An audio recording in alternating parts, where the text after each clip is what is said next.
From Relay, this is Connected, episode 612. Today's show is brought to you by Squarespace and Connected Pro. I'm your keynote chairman, Federico Vitici, and it's my pleasure to be joined once again by the annual chairman, Stephen Hackett. Hello, Stephen. We are the chairman buddies up here at the top of the show. We are. Feels good. We are. Yeah, it does. But we are men of the people, so we have the people with us. A member of the people. A member of the people, Myke Hurley.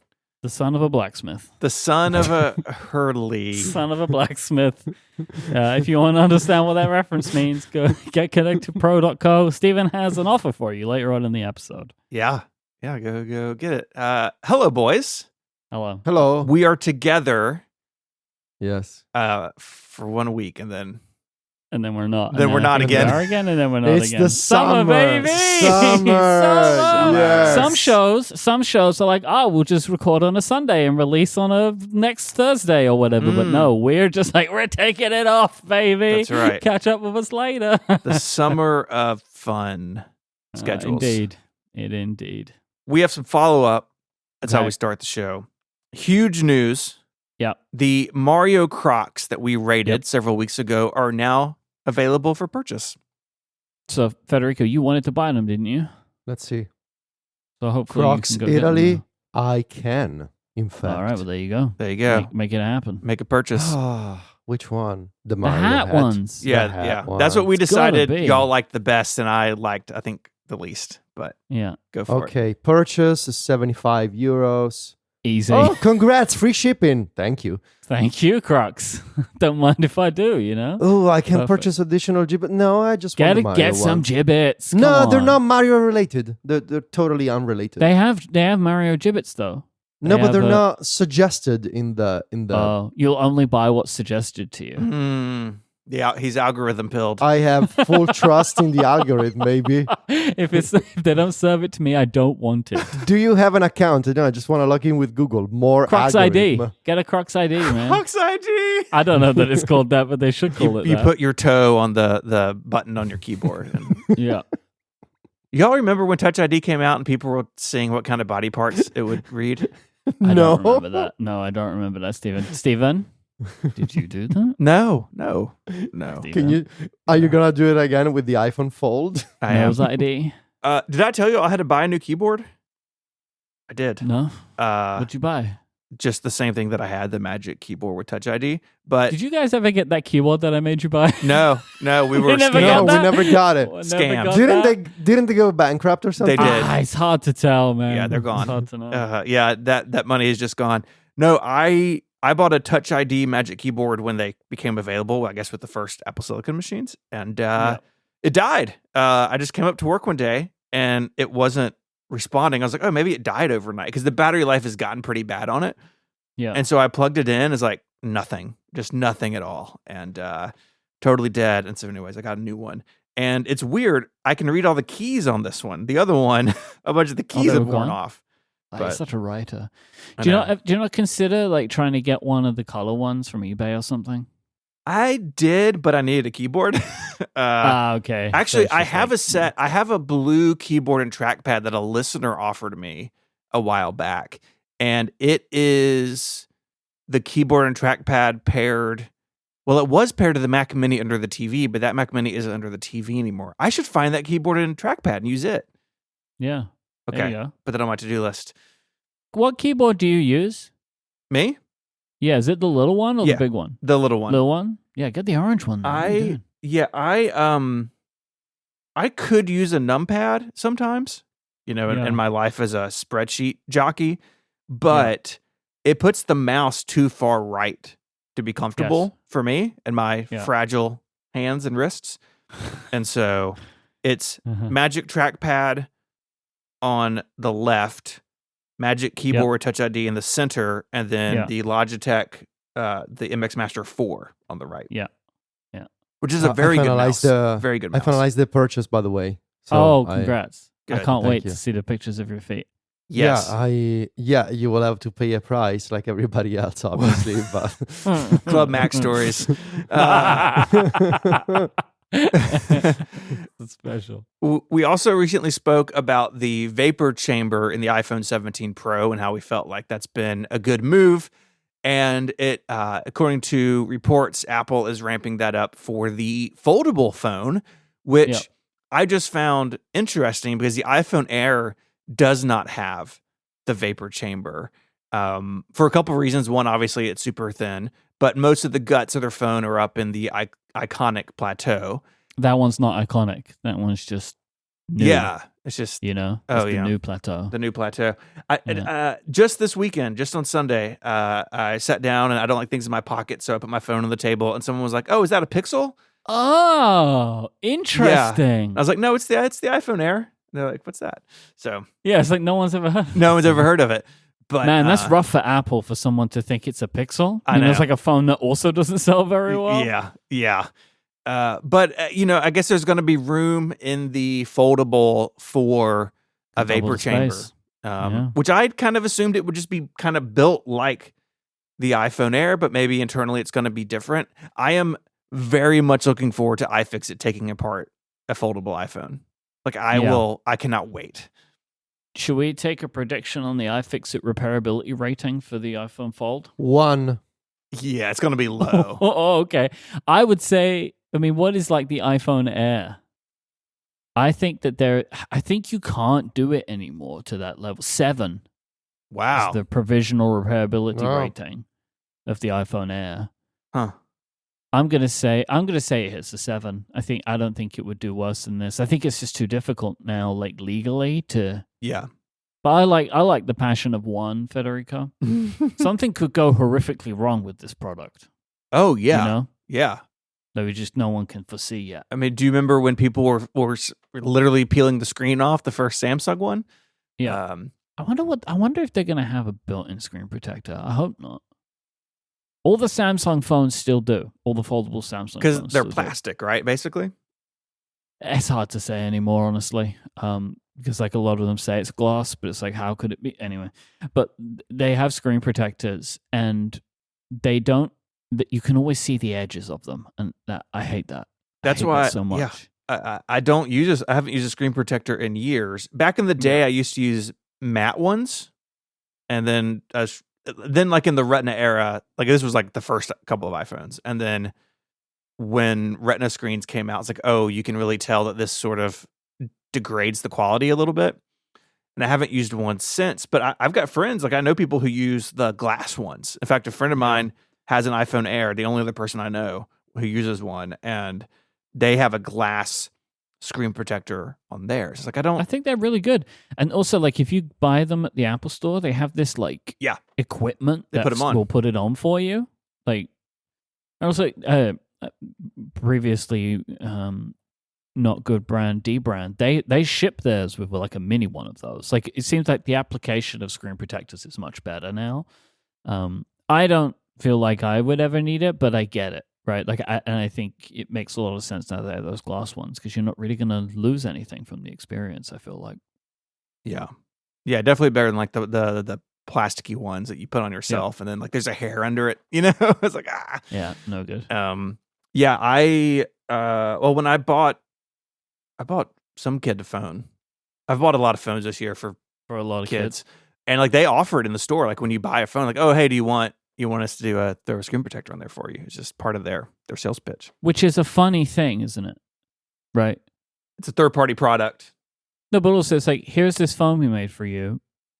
Would you like to protect the screen? It's like, well, aren't you inherently saying that the screen isn't protected? Like, shouldn't you do something about that? Rather than just, here's the screen protector, It's funny. It's like screen protector and a case. That's what they want you to leave with. And it's like, what do I have now? Do I still have the phone that you gave me? It's like the phone of Theseus or something over here. Yeah.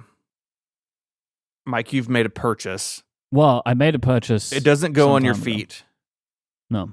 But my new MacBook Air arrived. The MacBook Air.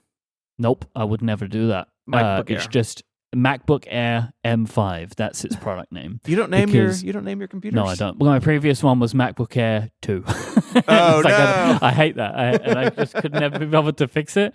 And so this time, I tried doing the naming for a while, and it just became too much to keep up with every time. And so it's just MacBook Air M5. Because also it's like I'm sending things around to all my devices. if I don't have like a very clear, as I don't know where this is going, Yeah. like I have 2 laptops in active use.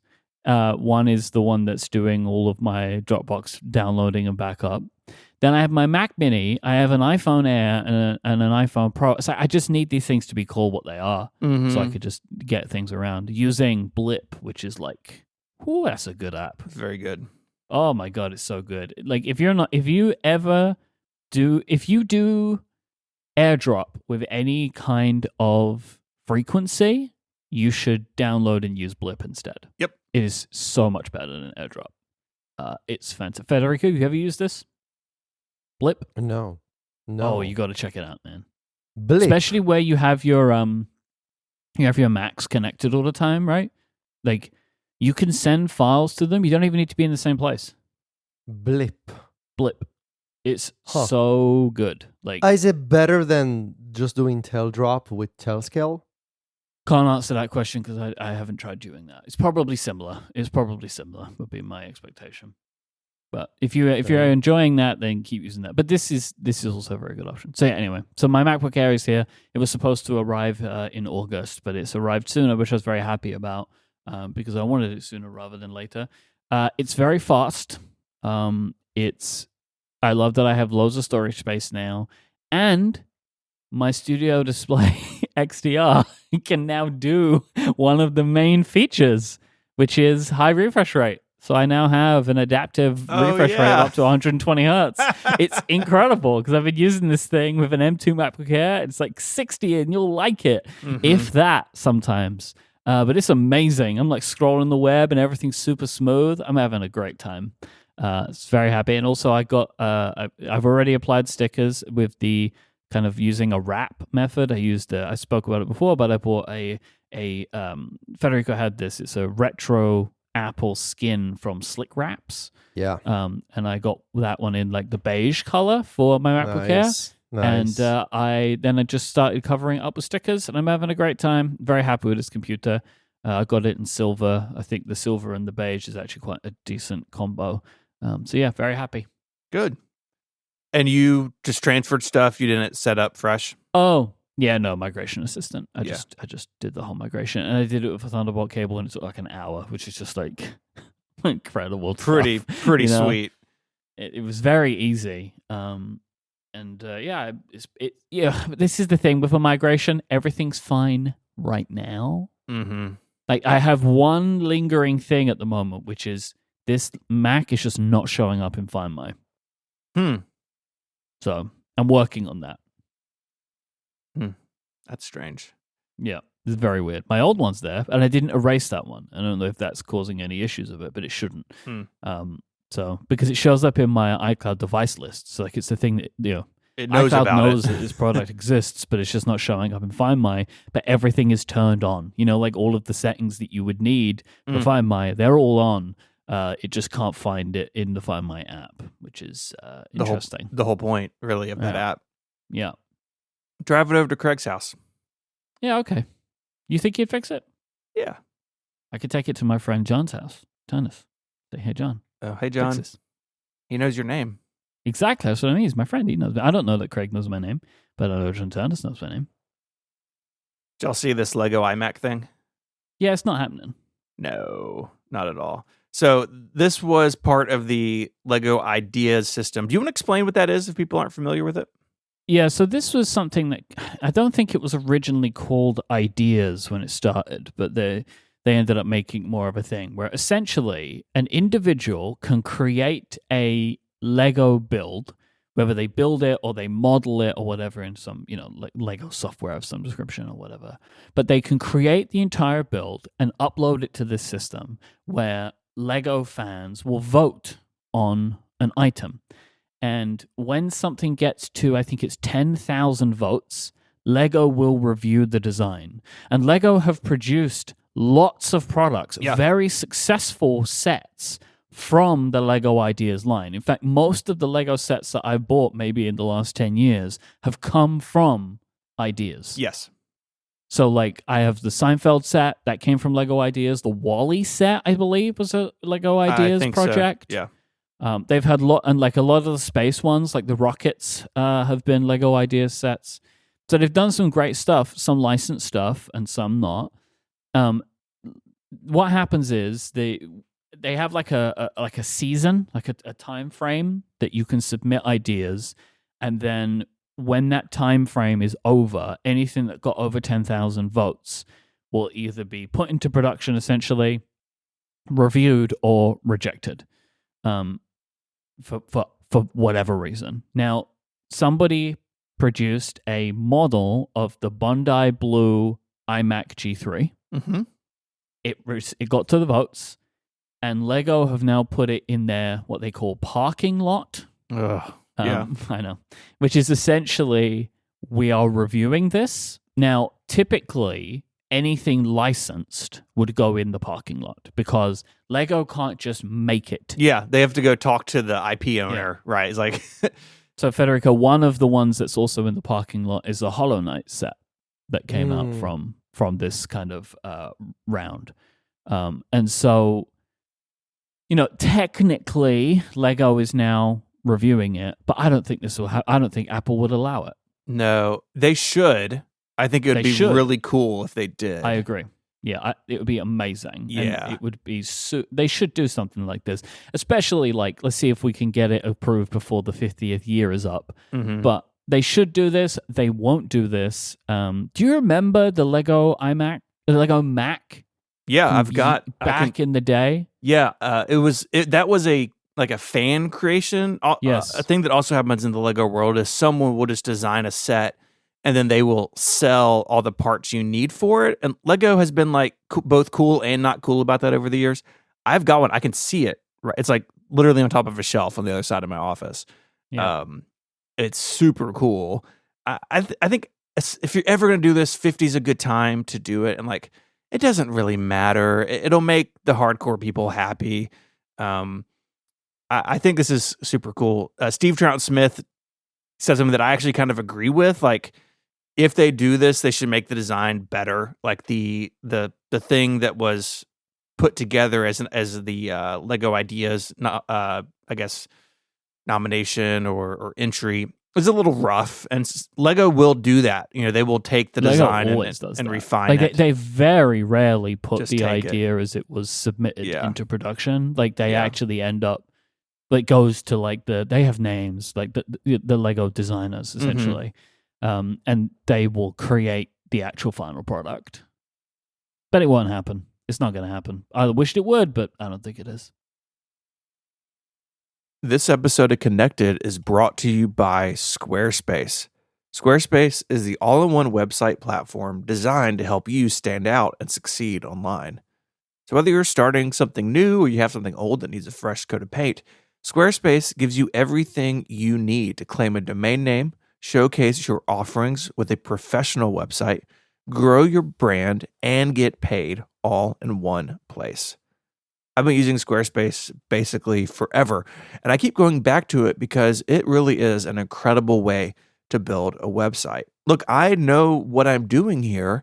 I could do something by hand, but I don't want to. I don't have to. Squarespace makes it so easy to build something that is beautiful, professional, and reliable. And when I do need to get in under the covers and do some stuff, they have tools that let me do that. Squarespace has all this great stuff. It's built in and it works together. Take SEO tools. I'm not an SEO expert by any means, but Squarespace has the tools built in for your site to be optimized with meta descriptions, an auto-generated sitemap, and more. Same thing with analytics. I know what I'm doing. I could use some third-party thing, but Squarespace has excellent analytics built right in. They know what's going on with your website, and they make it intuitive to see what's going on. You can review traffic, learn where to focus engagement, and track revenue from bookings, invoices, or product sales. So head on over to squarespace.com/connected for a free trial. And when you're ready to launch, use the offer code CONNECTED to save 10% off your first purchase of a website or a domain name. That's squarespace.com/connected and the offer CONNECTED to get 10% off your first purchase. My thanks to Squarespace for their support of the show and all of Relay. So last week, Apple filed a lawsuit against OpenAI for stealing trade secrets. Jason and I spoke about it at length on Upgrade, but I wanted to see if either of you had any thoughts that you wanted to share on this, because it is actually quite a big story. I found this to be quite perfect in terms of timing with the movie that we're watching for Connected Pro members. More coming on that soon. A very simple thought, I think, that I have. Obviously, like, if crimes were committed, like, obviously you gotta handle the crime, so to speak. Like, if there is a criminal case here, then by all means this needs to go to court and all evidence needs to be reviewed, and it goes beyond our jurisdiction, so to speak, right? We're just podcasters. Like, if actual criminal activity was conducted by people employed at OpenAI to steal trade secrets from Apple, then by all means a judge will decide. I just feel like, on the other hand, what a handy way to stop your potential competition before it even begins. Yeah. Two things can be true. Yeah. Right? Yeah. It's like, this can be a thing that they have done, and also how helpful. You know me, if you will allow me, a bit of a conspiracy theory. What if this was a honeypot? What are the chances? Well, I think that they did do that. I don't know if it was when it started, but I think eventually Apple did do this. What are the chances? What are the chances that you leave everything open in your security system, in your local network for Apple employees, to just freely download PDFs and drawings and sketches and reports and meeting summaries? And you don't notice for months, and you let somebody else who's now working at your potential biggest competitor in the future, and you just let this person download and download and download gigabytes of data and poach people, and you just don't do anything. But since February, you start building a criminal case against them. I mean, the alternative to that's pretty bad, right? If the alternative to that is that the Apple security system is so bad. Yeah, no one noticed. I have a friend who doesn't work for Apple but works with Apple, and I was talking to them about this, and they gave me a couple of interesting things to consider about this part of it. And one, I think they mentioned this on Dithering. Apple uses Box a lot for their for internal device. Yeah. Like share, it's not device, like document sharing, right? Yeah. So the issue could actually be with Box or the way they have it implemented, right? It doesn't matter, but it's like just a thought. The other thing this person said to me, because like the idea that like Apple employees, they're allowed to kind of use devices essentially freely, right? They're not very locked down at all. And this person has observed that in Apple. Like they're very kind of like flippant with the way that they manage devices. And this is like a symptom of, if you create a culture of secrecy and make it clear that if you break that secrecy, you're done, you don't then do a lot of actual device secrecy stuff, because you assume that everyone will follow the rules. Where like in other companies, if you don't really make a big deal out of it, you have to create a really good system of logging the movement of confidential documents, because it's not part of your company culture to enforce it so strongly. And so it's like this thing of like, hey, we all know you can't even talk to colleagues about projects you're working on. Like, they have that internal tool where there's like an app where you can work out if somebody is disclosed in the same thing that you are. Like if you go to those kinds of levels just in like general interaction, then you're kind of, you can imagine a scenario where they're like, just do whatever you want, but you know the rules. And then if you do things like that, you end up in a scenario where maybe doors aren't closed that should be closed. And I thought that was a very interesting perspective. It's such a wild story that you would have somebody leave, and then there's like this, the thing that's, file security aside, which is just a totally bonkers part of this, the idea that someone would be coaching people to take information, what they should know for their interviews, handpicking people who are willing to go along with this, like, that's pretty dark stuff. And it's not, I mean, these things happen all the time, right? It's you don't hear about it. Like, if it happens between like two rival plumbing companies, like, it doesn't make the news. This makes the news because it's two of the most valuable companies in the world. But the thing that I keep thinking about is like, it's so, it just feels so premeditated and brazen to like the coaching people, the bringing people in. If any of that is true, and it's all alleged, like, who knows? This will be sorted out. Pretty wild stuff that you think that you can just do this in the 21st century. Mm-hmm. I think that the discovery process in particular will be potentially very interesting to see. Some of the most fascinating stuff we've learned about the early days of the iPhone came out in Apple v Samsung, now like 10 years ago, or however, we talked about it back then, right?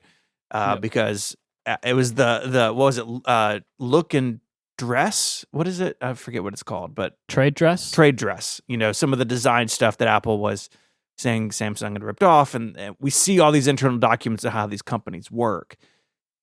My suspicion is that OpenAI is going to come out looking, even if none of this is true, right? Say all this gets just disregarded by a jury at some point or by a judge. The discovery process, I think, is going to really reveal that OpenAI is as disorganized as they seem to be. And, one of the people in this suit is like a executive level. And if they were doing this and you didn't know, that's bad. If they were doing it and you did know, that's also bad. Like, I just don't see any upside. I don't see any way OpenAI comes out of this without some damage. And I think that process will be very interesting to follow along.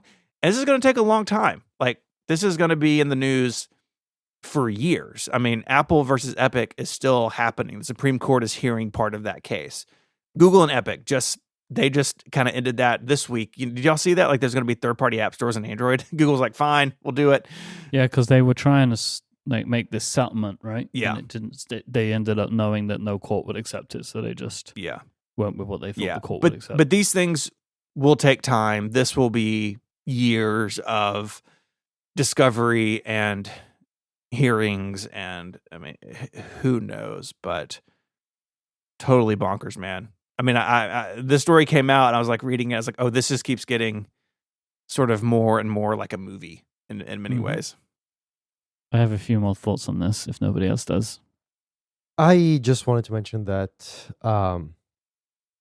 it'll be so curious to understand Johnny Ive's involvement in all of this. They went to great lengths not to name Johnny Ive in the lawsuit. I believe the phrasing is that they mentioned the managers or superiors of the person involved. I feel like it's awkward, right? They had this very public divorce, so to speak, but obviously, it goes without saying that I think Apple still carries a lot of respect for Johnny Ive and vice versa. And right now we have no idea whether Johnny Ive was involved in all of this or not, or if Johnny Ive is now very upset at this person for doing this to his previous employer. I would hope so. Right? Yeah. But what if he knew actually? Yeah. So an angle that I thought of, again, this, like, who knows, right? But I had this thought the other day. I was like, I wonder if people involved here are like trying to impress Johnny Ive or like prove their mettle, like, oh, I know all this stuff, and the way they knew it is taking documents that weren't theirs.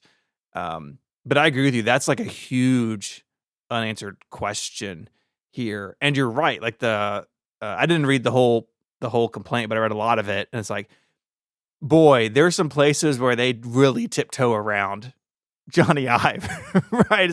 It's like this unnamed figure looming over all of this, as is Sam Altman in many ways, right? They have their culture is on trial in many ways. Like if this is the sort of thing that, I don't know. It's very, very strange.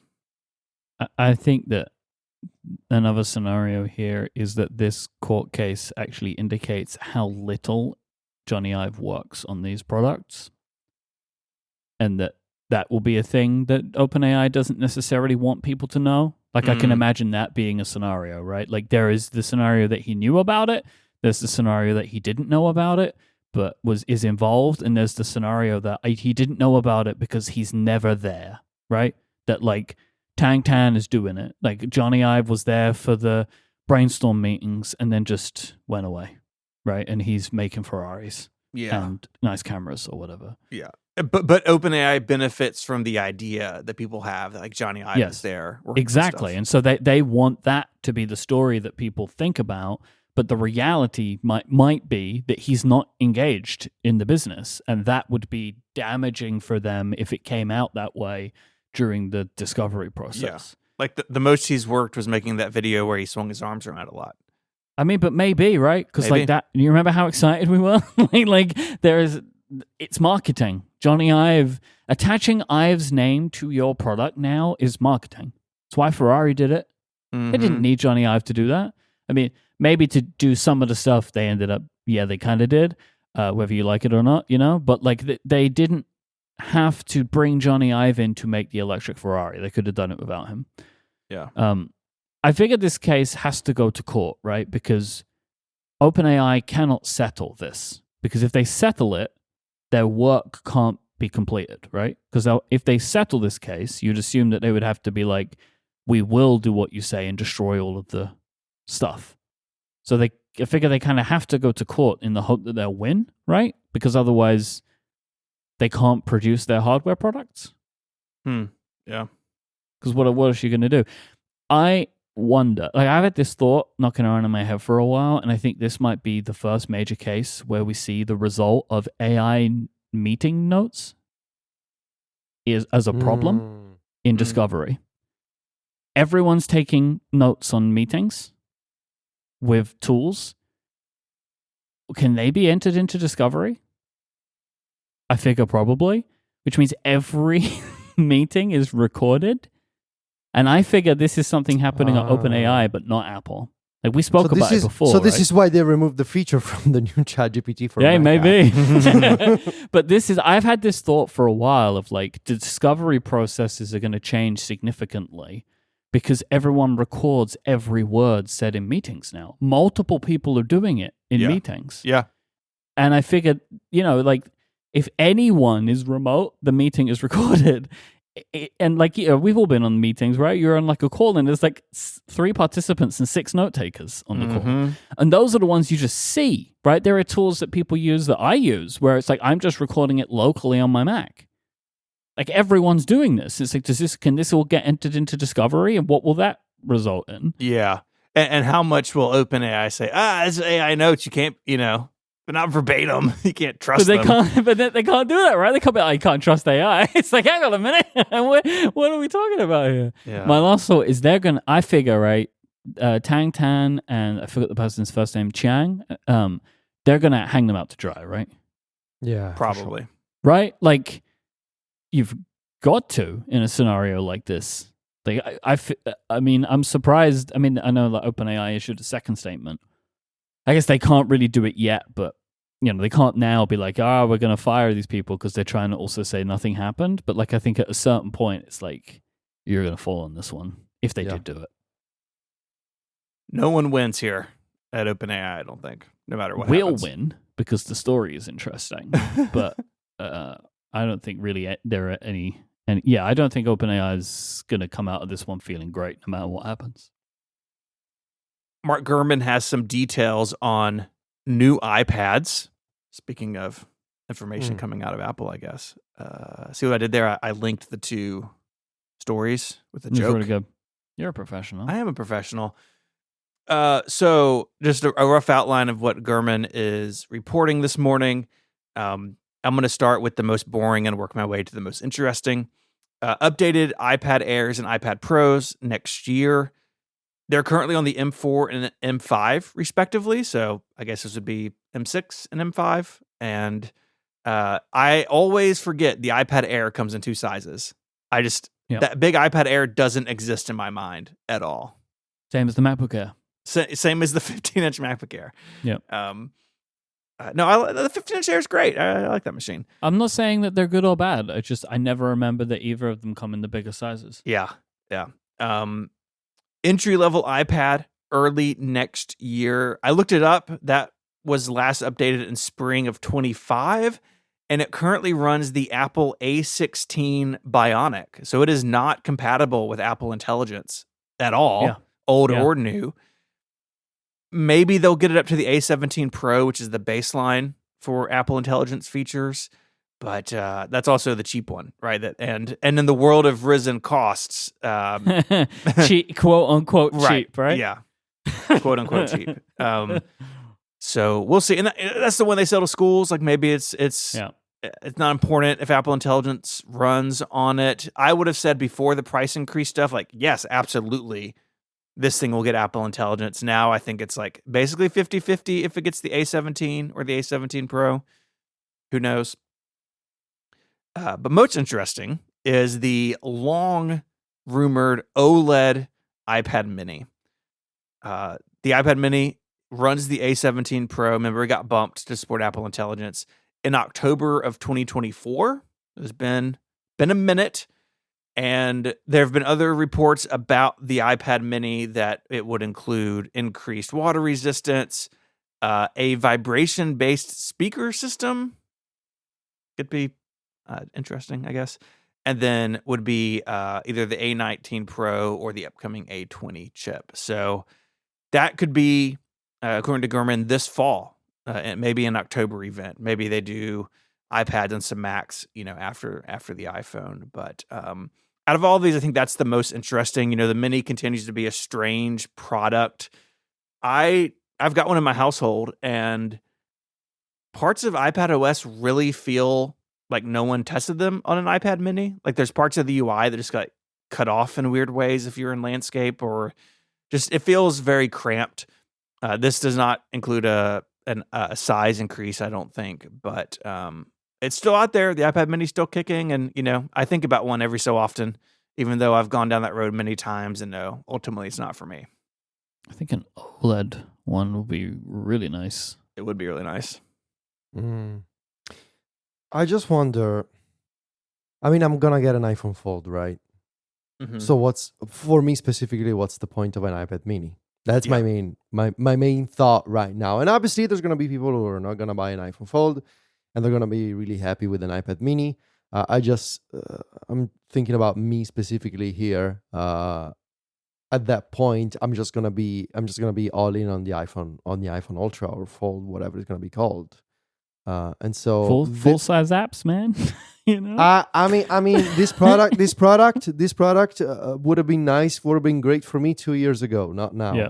Not with a foldable iPhone on the horizon, a month before, actually. So, yeah. It is, yeah. That's been an argument for a long time, right? Like with the Pro Max, is like getting pretty big, pretty close, and the overlap between those two devices is going to be even more strong. But we'll see. We'll see how it goes. I think I think in terms of the Air and the iPad Pro, it just feels like they're just on a cycle with those, and no one's upgrading year over year. It's if you are replacing a 3, 4, 5-year-old iPad Pro, then that's just the new one at the time. I don't think those devices are wanting for updates. I think if they skip them next year and it's a longer gap, I don't think it's any big deal. But it's also about getting older chips kind of out of production, I think, at the same time. I want to tell you about Connected Pro, the longer and ad-free version of the show that we do each and every week.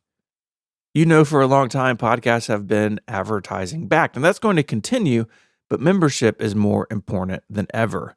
Several years ago, we launched Connected Pro, and we do extra content at the beginning of the show, and you get the show without any ads, and you get some extra content at the end.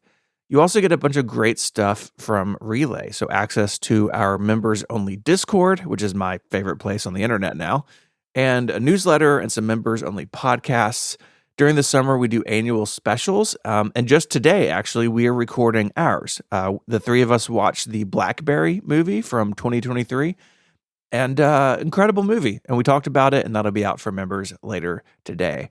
So there's a link in the show notes where you can get 15% off an annual Connected Pro subscription, whether you're new to it or if you're reactivating an expired one. You'll get 15% off with the coupon code TinyHeads15.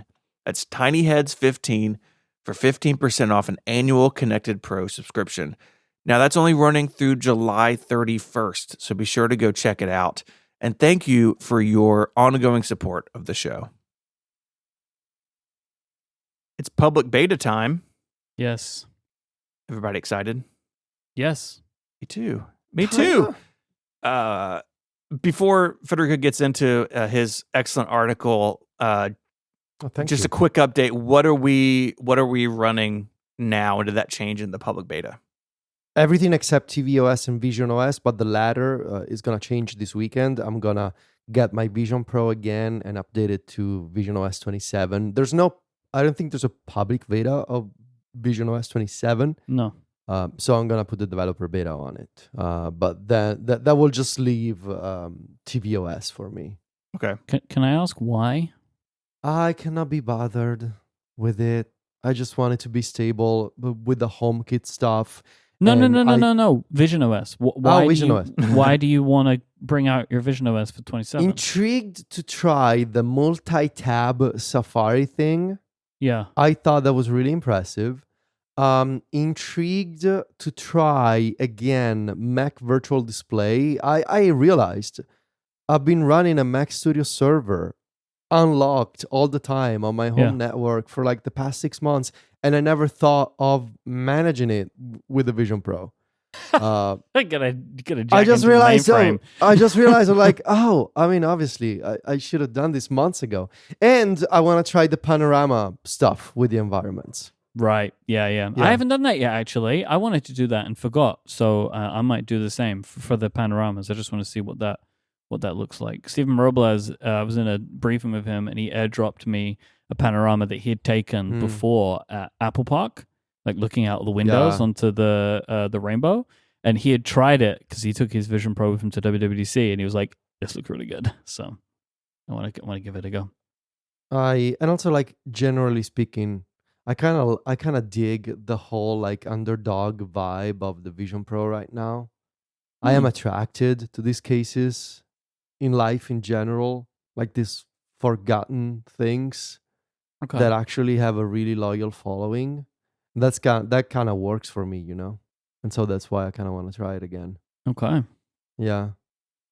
I still iPhone, and I put the beta on my watch because I was no longer getting notifications from my iPhone. It just stopped. And so it seemed like a problem. And then when I put the beta on my watch, everything went back to normal. So maybe something just got kind of like stuck. This is the first time I've ever run an Apple Watch developer beta. But this is maybe the first year where I felt like Apple's got the stability under control. I felt like confident to try something like the watch beta.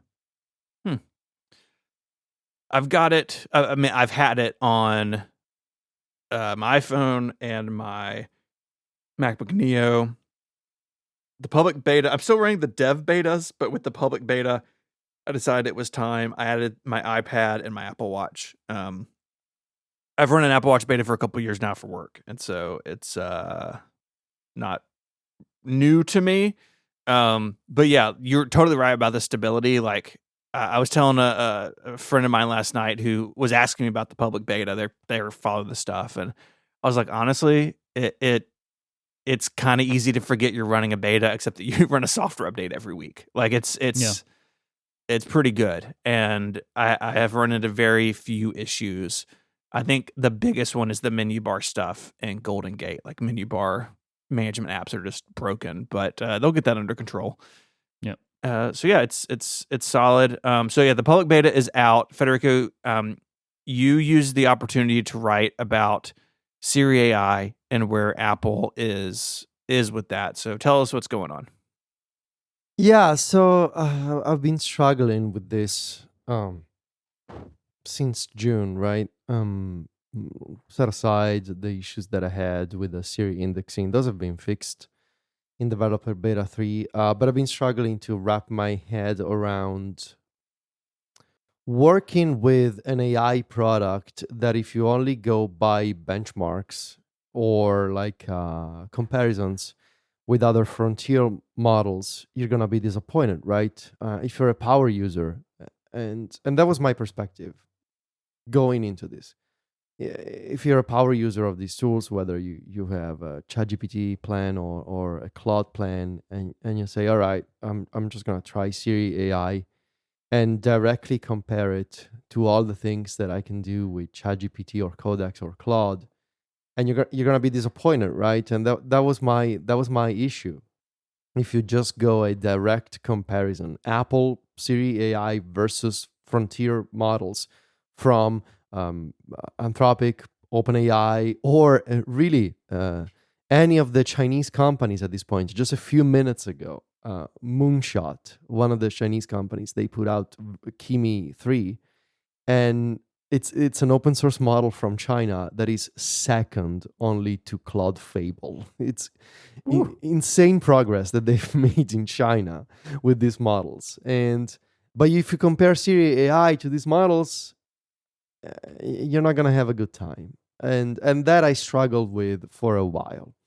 And it was Me only, and you were debating a lot in iMessages about this. Yes, it was debating with Myke on iMessage and debating with Devon and Jonathan in our Slack for Mac Stories, that I understood that my perspective coming into this was wrong, because the point was not to compare the power user perspective of Siri AI versus these models.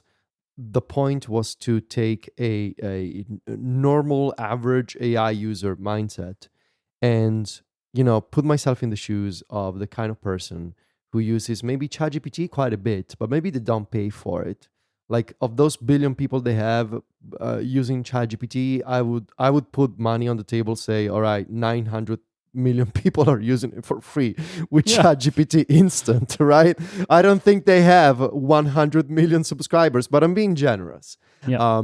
And so there's, let's face it, the vast majority of people on Earth who are using AI tools are not paying for it, are not paying for them, whether it's Claude or OpenAI or and also, like, no regular person is using Claude, right? Most regular people exposed to AI, either for personal use or work use, they're either using ChatGPT or Google Gemini or Microsoft Copilot. Mm-hmm. That's what those people are using, and they're not paying for it. And maybe their employer is paying for them at the workplace. But employers now are like trying to backtrack some of that. Like the token maxing movement is over. As soon as it began. And so, but obviously, setting aside the workplace, because Apple is not building the product for the workplace, now we're left with a comparison between Siri AI and ChatGPT for free. And I think at that point, that's where the picture became more clear to me, as well as building an appreciation for what Siri AI can do differently than ChatGPT. I think that's the core element for me in this story. There are things that Siri AI can do that other models cannot, not because they're not capable of them, because they don't have access to the kinds of things that Siri AI has access to. And so the foundation model is not as good as even ChatGPT Instant that those almost 1 billion people are using. It's not as good, but it's good enough, right? Mm-hmm. And that I think is the lens to sort of evaluate the product that Apple is building here, and that's sort of the thesis of the article. And I had I think a pretty simple sort of organization of thoughts, the good stuff and the bad stuff. And but I think after all these conversations with Myke, I came away more optimistic about Siri AI than I was until a month ago. Yeah, I mean, you used a phrase that I kept thinking and didn't really say to you so explicitly, which was in your article. You said, "I believe my issue is that I'm too agent pilled." Yes. And that was a thing that I was trying to get across in a way that didn't seem like I was being derogatory, but it's like your whole thing was like, yeah, but it can't do all of this, and it's like, well, yeah, I mean, it's not going to do any of that. Yeah, it's like imagine having been fortunate enough to drive in a Ferrari. Yeah. For the past few months, and you go buy your groceries in a Ferrari, and you go to the dog park and you drive in a Ferrari, and you go to the beach, you have a Ferrari, and then you're like, all right, but now you also gotta try this family regular style, medium size SUV, and you're like, oh boy, this sucks. Like, I'm used to do all kinds of things in a really fancy Ferrari. Now you want me to drive a regular family car? But the thing is, most people don't drive a Ferrari. And also, Ferraris are not always appropriate. You know? Exactly. And also, the regular car can, and in this case, I mean, the comparison only goes so far. On the one hand, the issues that I am too used to this cutting edge features, frontier models doing crazy things, whereas most people are not going to do that. Mm-hmm. They're not going to run coding agents. They have no idea what MCP is. However, and this is also something that I said at the end, what will be interesting for me will be actually seeing what people think of Siri AI for world knowledge and just regular usage. Because those many people using ChatGPT for free, they really do use it. Mm-hmm. They have long conversations. They have folders of chats. They actually use it a lot, and they do complex searches. And this is what I said in the story. They're not stupid. Being a non-power user does not equal being just this silly person going around me like, I don't know how to use a phone. No, regular people. They know what they're doing, right? And so when they have a long conversation with GPT Instant or regular Chat GPT, and then they do the same thing with Siri AI, will they say, oh, man, I gotta tell you, Siri AI, really smart, gave me a lot of options? Or are they gonna say, yeah, it's better, like it definitely doesn't suck anymore, but I still prefer having conversations with Chat GPT? Like, is that gonna happen? Yeah. I think it's a lot like Apple's productivity apps, right? Like there are people who rely on a need to doist OmniFocus things, but there are billions of people who run their whole lives out of reminders, right? Some people want Notion or Obsidian or the ghost of Evernote. Billions of people use Apple Notes, and it's perfectly fine for all of them. And I kind of think that's where Siri AI has sort of landed in a similar place. Like what a lot of people want and need out of an assistant like this, it can do. But if you're gonna use it if you want to use an AI tool for software development or coding or something like that, Apple's leaving, that's other tools you can go use, right? And I don't see anything wrong with that at all. In fact, I think it really fits in with Apple's sort of ethos on how their software in particular should work. Yeah, I think that makes a lot of sense. I think that Siri AI accomplishes the base level of expectation from Siri, which Siri has not done until now. It answers some promises they made 15 years ago in some ways. And it does this in two ways. If you ask it a question, it will give you an answer. That's part one. Yeah. And most of the time, you ask it a question and it will give you the correct answer. Mm-hmm. Old Siri would fail often on both of those. Sometimes it would not give you an answer, right? Like it'd be like, go look on the web. And it's like, that's not what I want to do. I could have done that. I could have opened Google and searched, Mm-hmm. So I think it succeeds in that area. And for me, it's like, I feel like I've kind of developed over the last month and a bit or whatever, a kind of 2-tier system where it's like anything basic, any simple question, I'm just asking Siri. Plus, all of the benefits that Siri has, like Federico mentioned, like using the camera and all that kind of stuff, asking it questions that I believe the answers will be in my email. And as time goes on, assumedly, that will only broaden as more third-party apps that I use integrate with it. So it will kind of like stretch out the kinds of questions I would ask. Anything complex, I go to Claude. Anything work-related, I go to Claude. Anything like if I need some serious research for something done, I'll go to Claude. But what that has meant is I do not use ChatGPT anymore. That's what ChatGPT was doing for me. So I just don't use it anymore because I use Siri AI for all of my kind of general searching because it performs the job adequately. Is it the best? No, but I get what I need. Yeah. And then there's just like a lot of niceties, like the simple things that it will do. Like I can access it from anywhere on my phone, no matter what I'm doing. I can say, what am I looking at? And it will answer it, like just by looking at the screen, like, and it will allow follow-up questions and all of this kind of stuff. And so like I think it will be a successful product because it performs the very basic level of things and is obviously so well integrated into the system. Like I have found, and I encourage people to do this at any point that they get iOS 27. Forget everything that you know about Siri. Ignore every interaction you've ever had before that didn't go the way that you wanted. Like just forget about it and start over. And I believe you'll be impressed because that's how I have gone into this beta so far. Of like, I'm just gonna ask my phone questions all the time, and there are very few situations where I am disappointed in the answer that I get. And often I'm like, oh, that worked.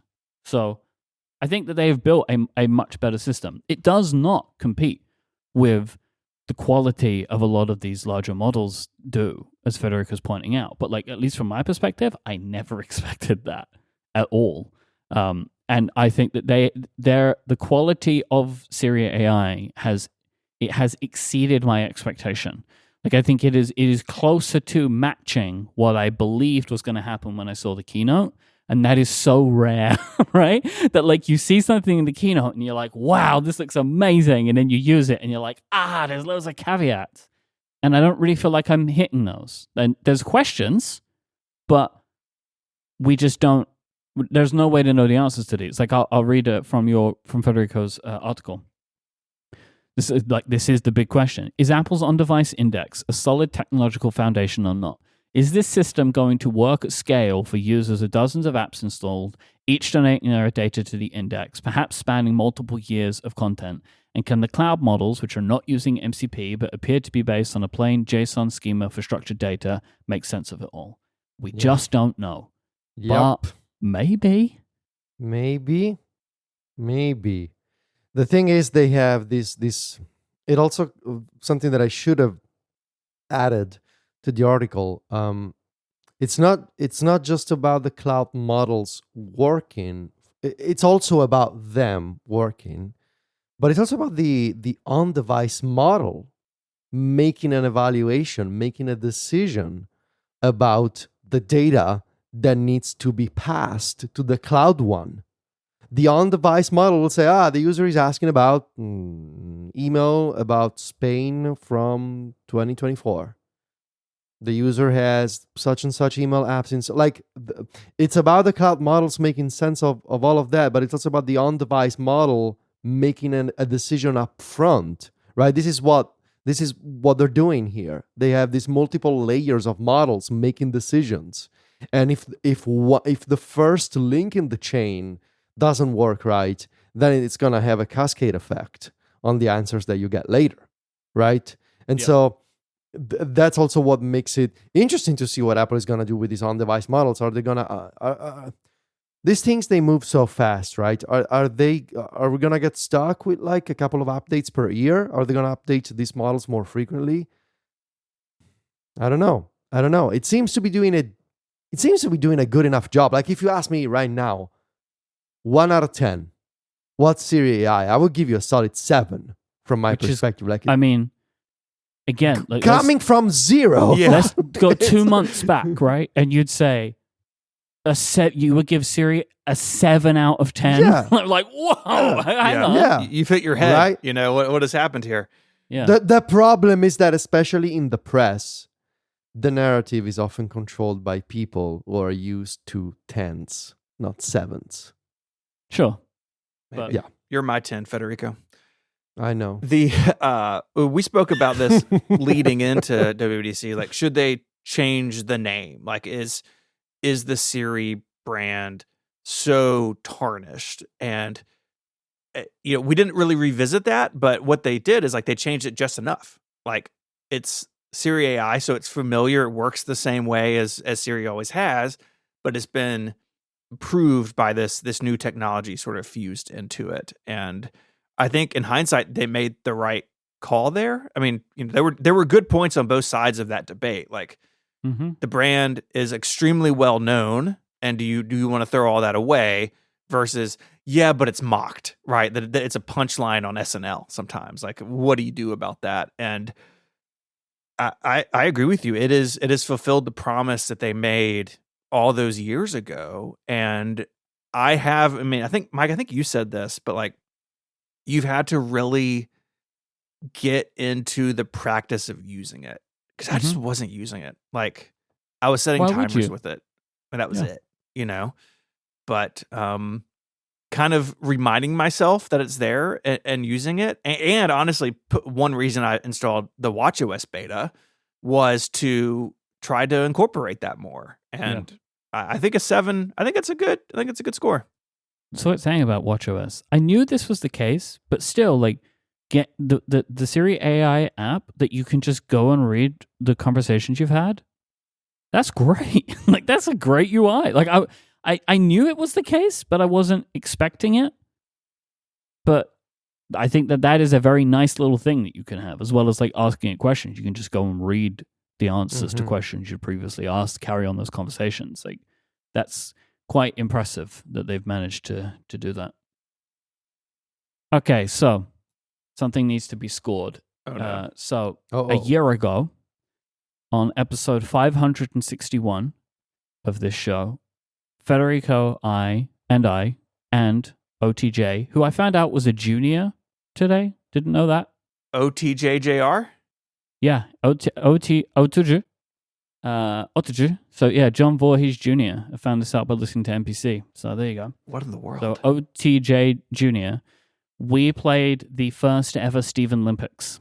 Ah, that was a year ago? Wow. Yes. So this was based on the Teach Olympics that had been played either earlier that year or the year before. Stephen was away for an episode, so we made a selection of predictions that Stephen doesn't know that we made. And I would now like to score those predictions. Stephen, I still do not want you to look at this document. Yeah, I won't. We will go through these together. I hid Notion, so I'm good. Flying blind. So some of these I have already scored. Some of them, because I know the answers to these things, some of them I need your help on them. But you can tell me yes or no anyway. But I have been scoring them over the course of the year, so there might even be some things you forget about yourself, which will be fun for us all to find out. Okay. So OTJ had the first pick, and he said Stephen goes back to a 2 or more Mac setup. Yes, I got the downstairs computer, the MacBook Neo. Downstairs computer, indeed. So that is 1 point to OTJ. My first round pick was Stephen goes back to a desktop Mac. Nope. My main machine is still my M4 Max MacBook Pro I bought a couple years ago. Stephen, this is Federico's first round pick. Stephen will end up buying both an iPhone 17 Air and iPhone 17 Pro within the span of 12 months. I bought them the same day. Yeah. And you've gone backwards and forwards on them, which is fun. Okay, my second round pick. When reading this pick, Stephen will confess to another piece of technology that he has broken in the last year and not told us about. Did this happen? I don't know, but this is what we need. Stephen, in the last year, have you broken any technology? I have not. No, I was just. Are you sure about this? Yeah, my wife broke her iPhone 17, but that doesn't count. Yep. You didn't have anything to do with that? I did not. In fact, I picked it up and was like, "When did you do this?" And she was like, 3 days ago. I was like, "Okay." No, I have not. I have not broken anything. Okay. Federico said Stephen will go to WWDC 2026. Nope. So I that's- tried, He tried. and He the really airline tried. denied me 2 days in a row, so I gave up. He tried. And John's was, Stephen will start a home improvement project with a technology goal. This is correct. I Oh think. yeah, I mean, I The whole networking thing. Yeah, I networked my whole new house. Now, what was unfair about John making this pick is we knew you were moving, Oh right? yeah, But we hadn't. The world did not know you were moving. yeah. So John was dastardly here, I would say. Yeah, I mean, just like a junior would be, really. Yes, that is a junior move. It is. It is. All you juniors out there know what I mean. Myke, I think John is sweeping this, actually. Yeah, it's not Looking at- looking good yeah. for us. Yeah. Mm. So far, John has two correct answers. I have 0, and Federico has 1, and we're going into the final round of main picks. We then have some passion picks that are just for fun. Federico says, Stephen will assemble a gallery of liquid glass design evolution throughout the beta process. I am so disappointed, Stephen, that you haven't done this. Yeah, I haven't done much with it. I felt like it was done really well by like Basic Apple Guy and other people, like all the icons and stuff, and so I kind of just let it go by. But You had too much work on your hands with the Finder. look, I want to go out on top, right? I got the Tahoe Finder icon fixed, and sometimes you just gotta step away at the top of your game. John's last round pick was Stephen will switch email clients on the iPhone. I am using a beta of a mail app that was not a beta last year, so yes. There you go. You can just say you're using MimeStream. Everyone using knows MimeStream that it's on a the phone. thing that Yeah, exists. it's really Like good. there's like an open application process to be on the test flight. Is it? Okay, I haven't paid attention. Yeah, MimeStream is very good on the iPhone. Goodbye, God, Apple Mail. John got all of them. Jeez. Ridiculous. All of them. John. My final pick was when reading this, Stephen has a mustache and a shaved head. I do have a mustache, but Yeah. no, not a shaved head. I'm really happy about the mustache though. So, Yeah. You haven't So seen I me. got nothing. I Yeah. got 0. Wow. You're Yeah, supposedly, I don't know you at all. I was your best man in Wow. your wedding. You don't even I know know. me. Wow. Yep, now I don't know. You see how things have changed? Things I mean, changed. let's be honest about this. The 3 things that I picked, they're very Stephen things. You Oh. just didn't happen to do them. all this of the picks are good. Like what I've learned is I'm extremely predictable. year. Yes. Like, all right. Well, we're not done. Okay. So John wins Okay. at 3 points. Federico, you got 1 and I got 0. Congratulations, Junior. Real Junior. move. Congratulations, OTJJR. John Jr. So this was the Otage's passion picks. Stephen will upgrade his NAS setup, which you definitely did. I'm sure you did that. It's the same You NAS haven't as I stopped had. adding. No, the NAS itself is the same as it was. I've had that like a year. You and a haven't half. changed the setup? I mean, the network has been upgraded around it, but the NAS is the same. Okay. I don't think that was what John meant, so he's wrong. Stephen will install something in his truck, which is true. You have done this. I marked it when you did it. I don't remember what it was, but you did it. I did Yeah, exhaust. yeah, he sent us Yeah. photos at some did point. exhaust. You're doing always stuff. adding something to the truck. It's like a constant thing. Yeah, it's true. Stephen installs a weather station. No, but I desperately want to. I'm surprised John didn't buy you a weather station. I know. Yeah, John. That's one way. That's one way to ensure the point. It's like, hey, Yeah. hey, I got you this. No reason. That is technically against the rules, though. We're not allowed to influence You're not you. supposed to. Yeah. That. Yeah. Although that's I did that's accidentally influence you. I really encouraged you to buy the MacBook Neo. You did. But you were going to do that. I was going to do it anyways. Yeah, that's insider trading, really, I think. Yeah. 4th pick, Stephen takes apart a major household appliance. Major household, like a washing machine. Washing machine, fridge, Yeah. all these Fridge. things Stephen has done. I have done them, but not in the last year. Wow. Mm, And okay. finally, Stephen assembles shelving. Yes. Just this weekend for one of my kids. You'd already done it. I'd Oh, yeah. already marked it. You'd Again, already done it you all before. knew I was moving. So Yeah, it feels well, like a. And John really took advantage of that. he didn't really did. Just like Yeah. a lawyer, you know. So that's 2 out of 5 on the passion picks. Okay. Here are mine. Stephen's next computer has more than 8 terabytes of SSD storage. Unfortunately, it was a MacBook Neo. Yeah, If you could have, I know you would have, The opposite. but you didn't. The opposite. Actually, I could go. I mean, I'm not buying a computer anytime soon, but when I do, I could go back down to 4 terabytes thanks to the NAS. But you won't. You could, but you won't. It's going to be $4,000 to storage. Yeah, you'll find a way.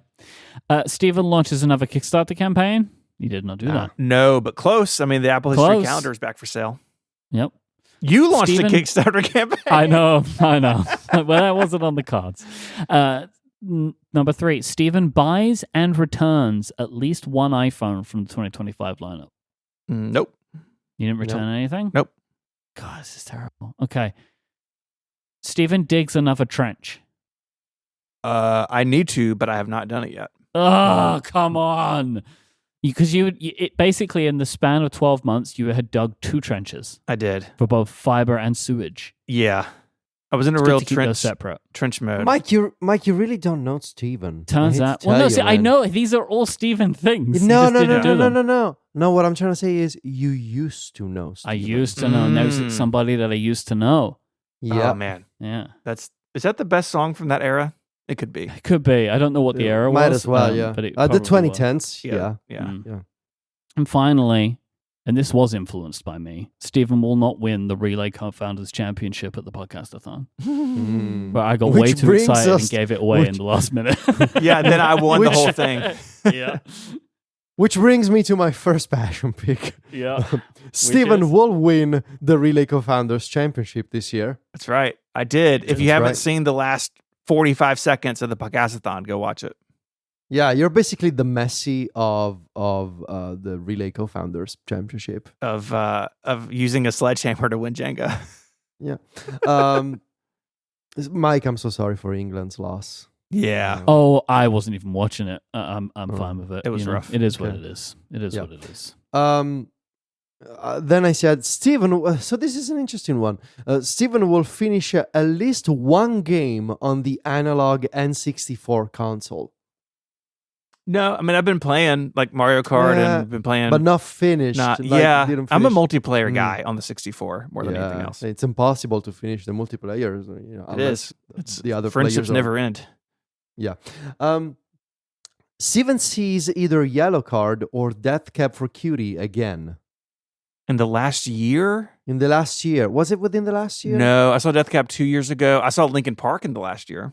I should have said Linkin Park. Which was just mind-blowing. I should have said Linkin Park. Steven hurts himself trying to do some physical work. You did. So in February of 2025, oh no, this may have been September. That's the date. I made a note that said Stephen cut his foot trying to disable a sprinkler. Yes. Yep. I did do that. Man. So there you go. So he was right. Yeah. And finally, I said one of Steven's old pieces of Apple gear gets misplaced. So once again, you were moving, right? And that was my thought. Yeah. I mean, that's probably true. I'm trying to think of something specific that I've like. How would you know? Yeah. You have to. I think I give it to you. It's probably true, but I'm not sure I could like tell you exactly what it is. But yeah, there's some disorganization going on right now. Federico won the passion picks with 3-2, Nice. and I got nothing correct. Wow. Yeah. How does that? Man, that kind of hurts.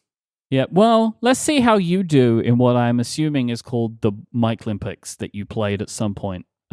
Where I was told I was when I was in May. So it's quite a way away. Did we? Yeah, we did. Oh, hold on. Let me. What episode number, Steven? 603. I have it in to-do Don't list. look, because it makes me really want to look. If you look, No. Hold on. Just a quick vibe check. Let's see. Some of these picks have happened, I think. Oh yeah. Wow, already? It's only been 2 months. Yeah. I'm looking good, I think. You guys don't have a lot of future. There are some things in here that the price hikes may have hurt, but we'll see. I think I am looking good so far for you. I don't know. Myke. Never underestimate my ability to spend money. Yeah, we know. I have a Steam machine now. Yeah. Yep. Yeah. Okay. All right. Also in May, we have to judge Jobs for John, where we gave John Turnus assignments. Jobs for John. For John. Mm-hmm. What Okay. are John's jobs? John's jobs. John's jobs. That is so soon, by the way. May. Like I was planning some. No. Like Turner's taking over. Yeah, like, it's so September. Soon. It's like 6 weeks away or something. Mm-hmm. I'm looking forward to September. Well, September's going to be exciting. It is. I think that's it. I think we're good. Okay. All right.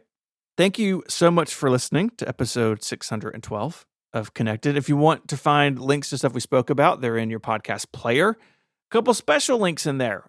You can leave us feedback or follow-up. There's a form on the Relay website. You can get to it at connectedfeedback.com. Drop us a note.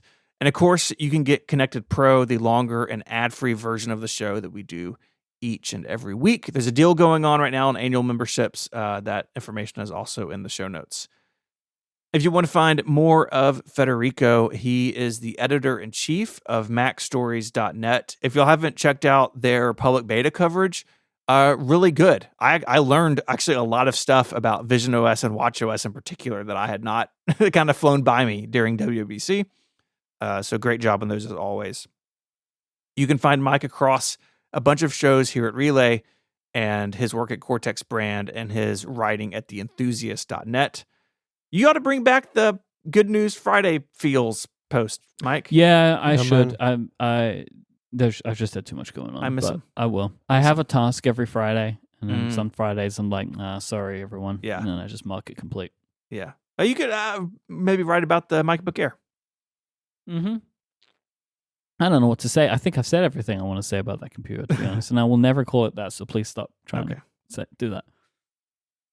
You can find my writing at 512pixels.net. I'd like to thank our sponsor this week, Squarespace, for making the show possible. I'd like to thank you for listening. And until next week, guys, say goodbye. Arrivederci. Cheerio. Bye, y'all.